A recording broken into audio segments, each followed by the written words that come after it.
नमस्कार। बिहार तक में आपका स्वागत है और मैं हूं सुजीत।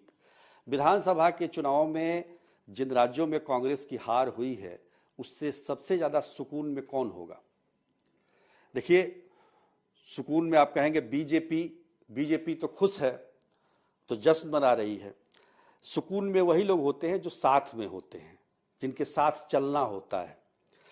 अब इंडिया महागठबंधन में जो दल हैं, क्षेत्रीय दल हैं, उनका नेतृत्व करना था कांग्रेस पार्टी को। और कांग्रेस पार्टी पिछले 2-2.5 महीने से इन राज्यों में जहां चुनाव हो रहे थे उसको जीतने की रणनीति बनाने में लगी हुई थी।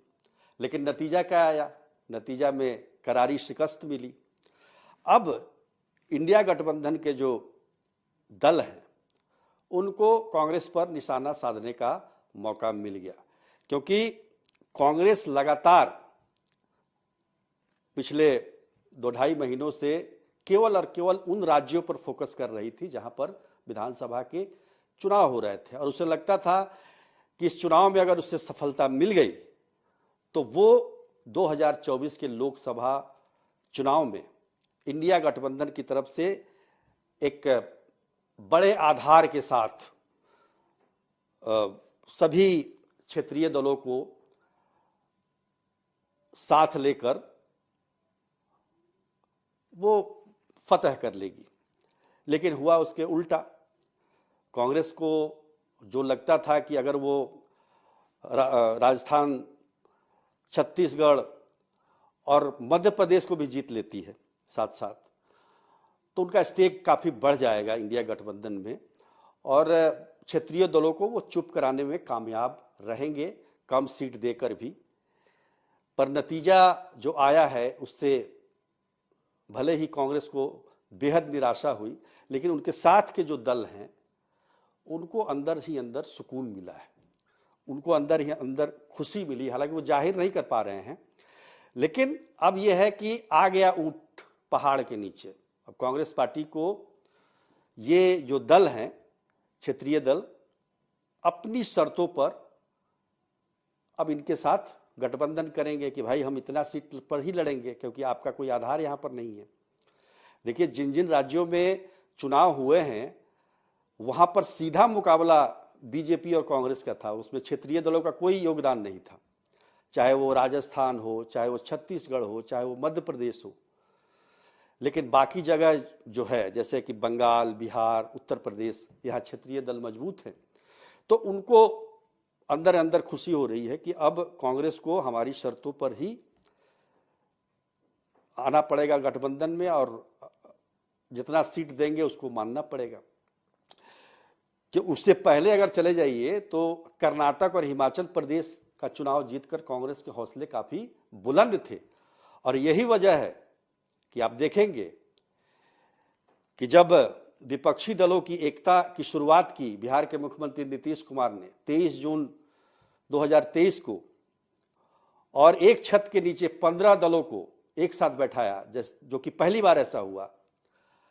लेकिन जब दूसरी बैठक बेंगलोर में हुई, तीसरी बैठक मुंबई में हुई, उसके बाद नीतीश कुमार का जो महत्व था उसको ख़त्म करके कांग्रेस ने उसको टेक ओवर कर लिया। और इस बात की नाराज़गी कहीं ना कहीं नीतीश कुमार को थी। नीतीश कुमार बार बार कहते रहे कि भाई आपने गठबंधन बनाया है, इंडिया गठबंधन, उसकी मीटिंग हो, कौन कितनी सीटों पर लड़ेगा इस पर चर्चा हो। लेकिन कांग्रेस बार बार यही कहती रही कि पहले विधानसभा का चुनाव हो जाए, उसके बाद हम कुछ करेंगे।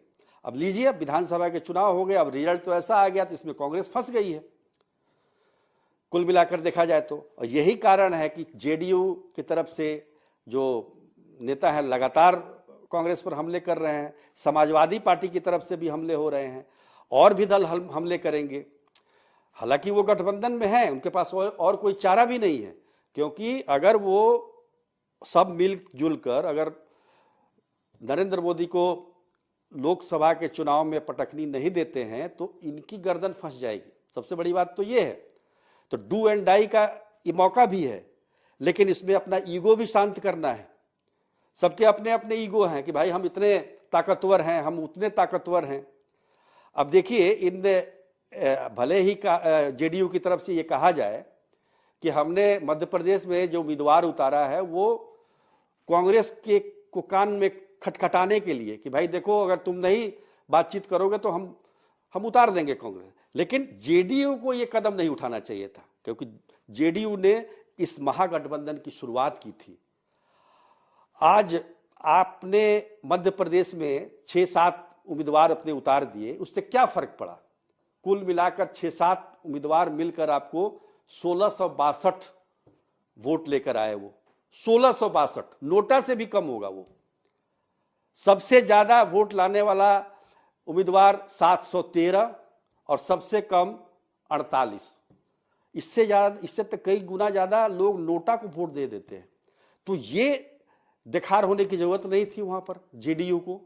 और जेडीयू चूंकि सूत्रधार रहा है इस महागठबंधन की, भले ही उसको तवज्जो नहीं दी कांग्रेस ने, लेकिन आज कांग्रेस अगर कांग्रेस को तवज्जो देनी पड़ती और पड़ेगी भी, पर आपने क्या किया? आपने जाकर वहां पर उम्मीदवार उतार दिए। समाजवादी पार्टी ने वहां उम्मीदवार उतार दिए।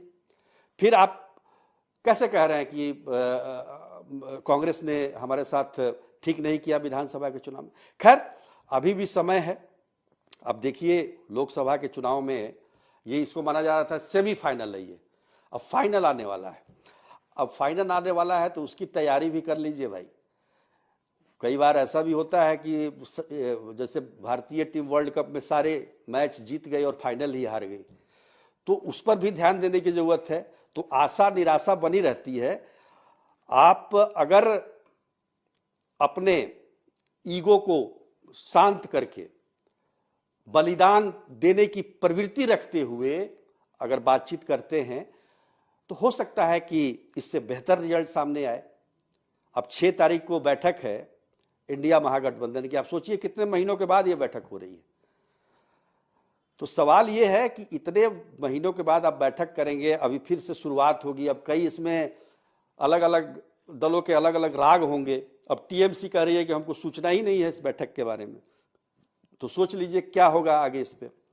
तो कहने का मतलब ये है कि जेडीयू की तरफ से भी गलती हुई है, कांग्रेस ने तो गलती की ही है, लेकिन अभी भी समय है, आप संभल जाइए, तभी 2024 में नैया पार हो सकती है। दूसरा, जो आपने जातीय सर्वे और जातीय गणना कराने का जो मुद्दा उठाया था, उसका तो कुछ हुआ नहीं। इस पूरे चुनाव में कोई असर नहीं पड़ा। लोकसभा चुनाव में उसका क्या असर पड़ेगा? इसलिए आपको मुद्दे तलाशने होंगे, आपको जनता से जुड़े मुद्दे तलाशने होंगे, तभी कुछ हो सकता है। आज के लिए बस इतना ही।